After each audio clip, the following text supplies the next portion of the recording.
Right, just got done with my workout, so I'm gonna give you a quick rundown, a quick recap. All right.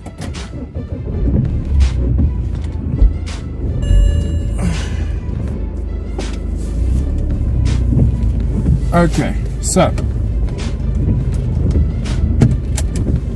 obviously we've come back from the diet break, which lasted 7 days, and Monday, Tuesday, Wednesday, Thursday, calories were still pretty high, about 3,100, with 12,000 steps. Now Friday, Saturday, Sunday, possibly Monday is 2,100 calories. So we're on a 1,000 calorie deficit. Excuse me. Just trying to make sure that cause no accidents. Alright. I don't want to get flat, so 2,100 calories over 3 to 4 days is just perfect. I need to lose around 1.5 to 2 kilos every week. So that'll be 4 days on, 4 days off. When I say on and off, I mean 4 days on 3,100 calories, 4 days on 2,100 calories. So that allows me to create that deficit and lose as much body fat as possible. And going back onto the 3,100 calories, that also allows me to fill out my muscles without going too flat. Right, so that's what we're doing. That's the plan for the next 4 weeks. I am 4 weeks out officially. 4 weeks out tomorrow to the BNBF qualifiers in Birmingham. So I woke up at 96.2 today. I was 97.4 yesterday morning. Pretty much maintained that 94.7. Sorry, 97.4. Fucking hell, it's only been 1 day. So, all right. So pretty much maintained my body weight at 97.2 to 97.4 Monday, Tuesday, Wednesday, Thursday. Now dropped the calories by 1,000 yesterday, and I was down to 96.2. So that's 1.2 kilos off.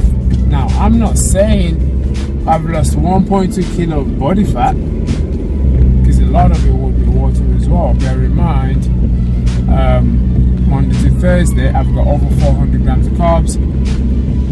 Friday to Monday we're talking about 200 grams of carbs. So as you lose carbohydrates, you also lose water from the muscles. Okay, so you deplete yourself essentially, and that's where that weight's coming from. So it's now 1.2 kilo of body fat loss. Well, I'll leave that to you to calculate. Anyways, so we got that done. So I'm hoping by Monday morning I've lost just over 2 kilo. Now if I have lost over 2 kilo, then we go straight back into 3,100 calories. I don't want to lose no more than 2 kilo. Okay, so could potentially take me about 3 days. If not, it'll be about 4. We go back to 3,100 calories for another 4 days, whilst keeping training intensity really high. Steps go up to about 15,000 next week, and yeah, that's the plan for the next 4 weeks.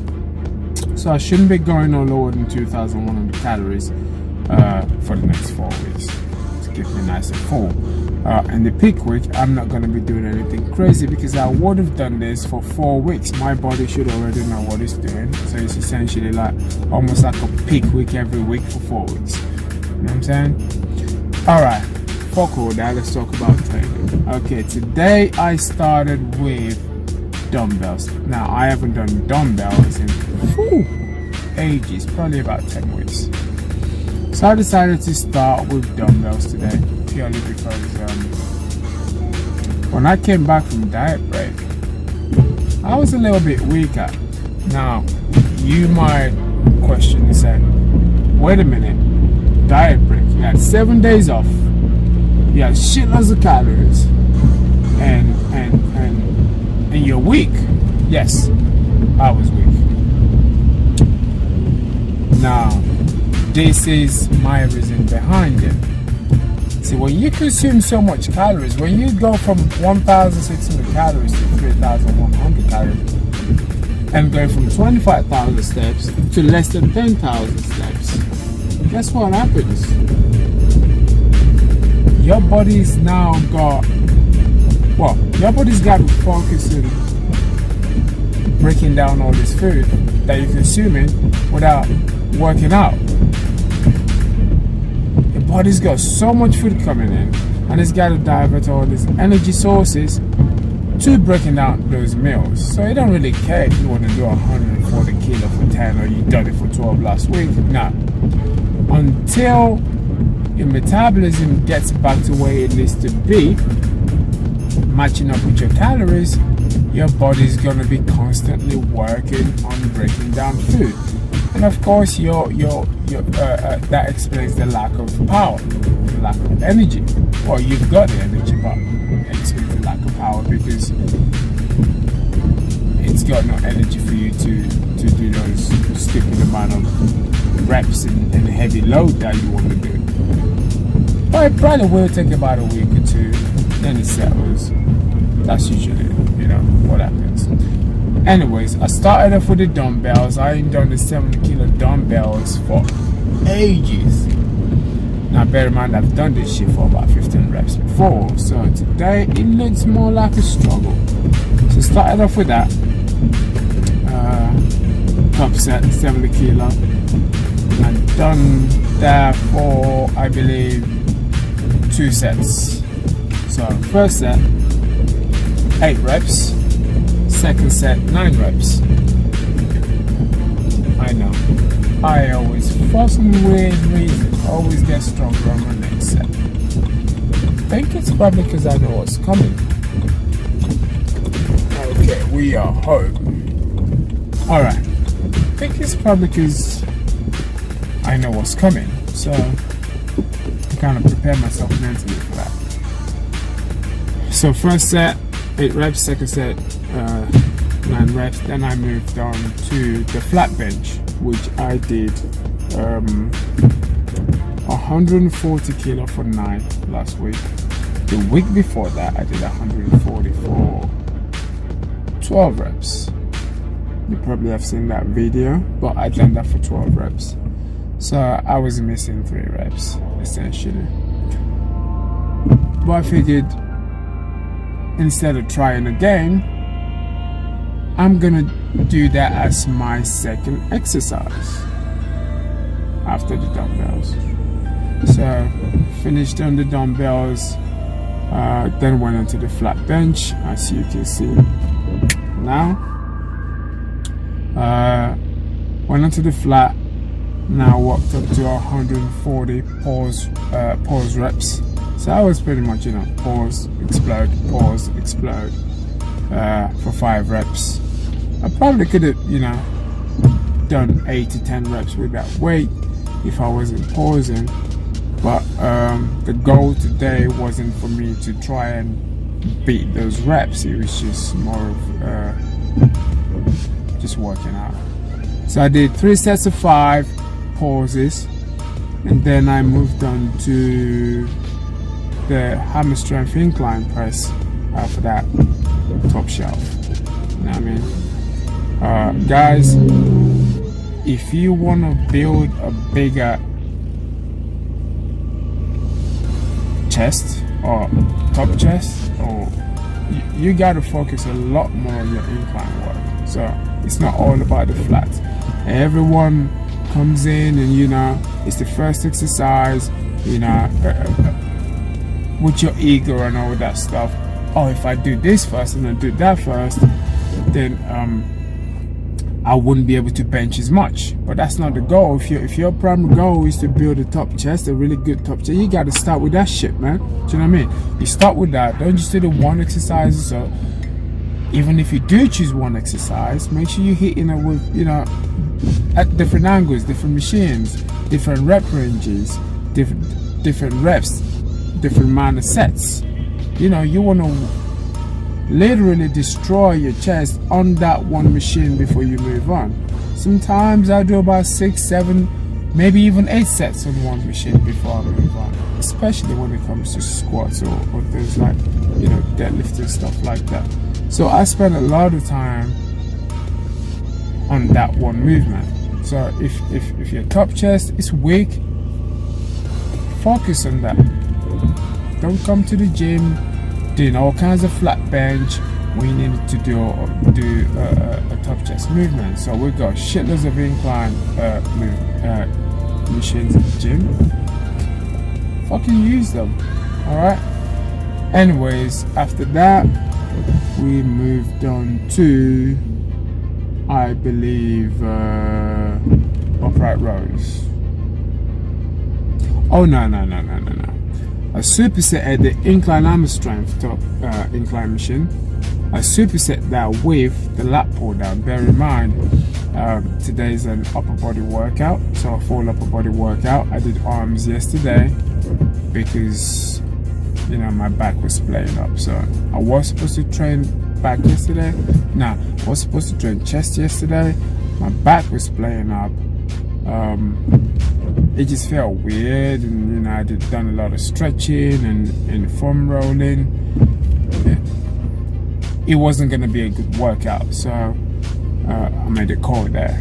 Just, you know, train arms, do my cardio, come in today and do chest, back and shoulders, and that's what I did. So I superset the incline hammer strength press with the lat pull downs, done about 4 sets on those, and then done a drop set on the last set.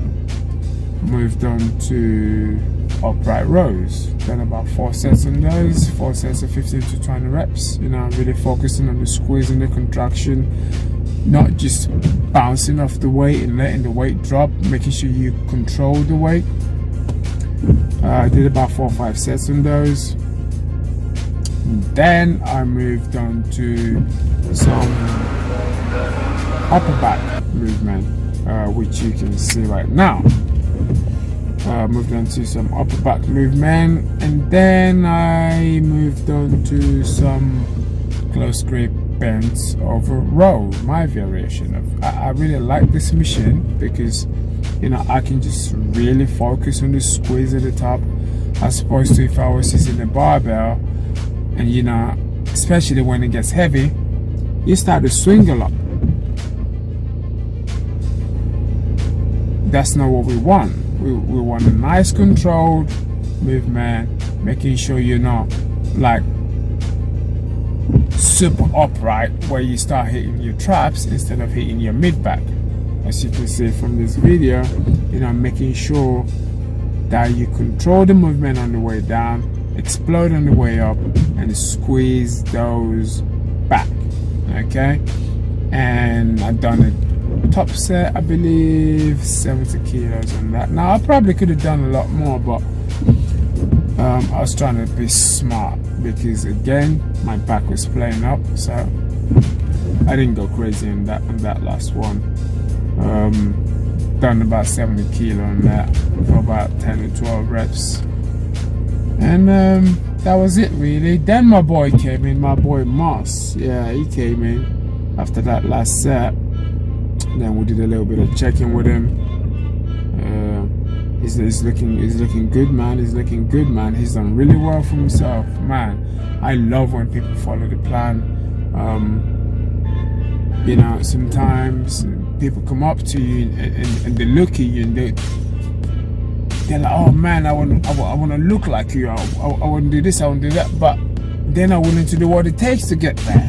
Do you know what I mean? My boy came down from 90, I believe 97, 98 kilo. I've been working with Moss now for just over a year, I believe, and he's down to about I think he was down to 79.5.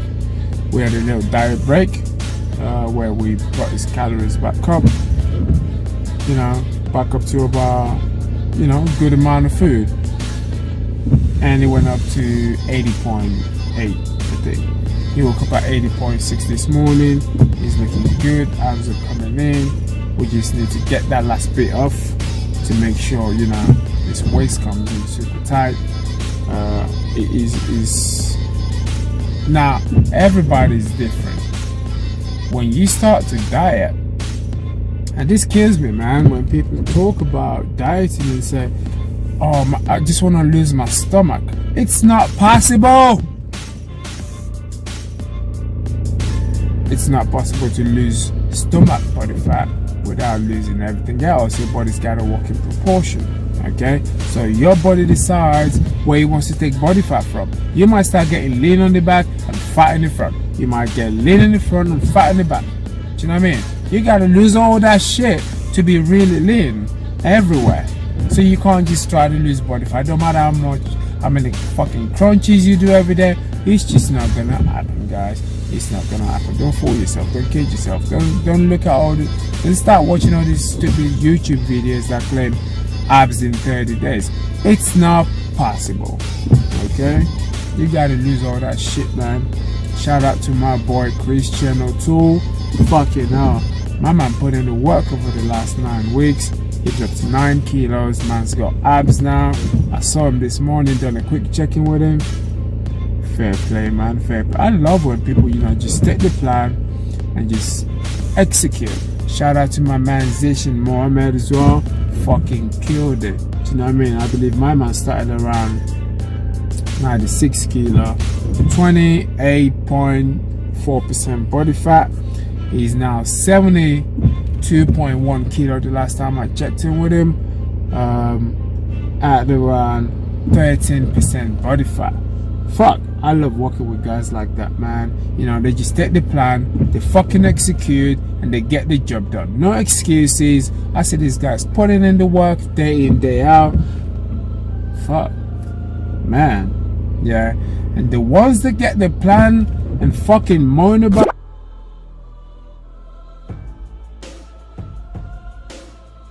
shit all day long. Oh, can I eat this? Can I eat that?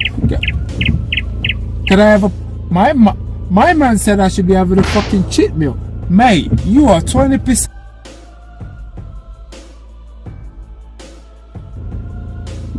You know what I'm saying? Get yourself down to about 13, 12, 11% body fat to where you're actually in a deficit, and then we can start talking cheat meals and refeed days and things like that. If you're 25% body fat, what do you want? Anyways, enough ranting. Anyways, got the check-in done with my man Moss. We've got 7 weeks to go to the PCA Midlands, which I will be doing with him. So interesting, man. Interesting. I'm excited. 4 weeks out to the BNBF Midlands, and I will see you on the next one. Peace out.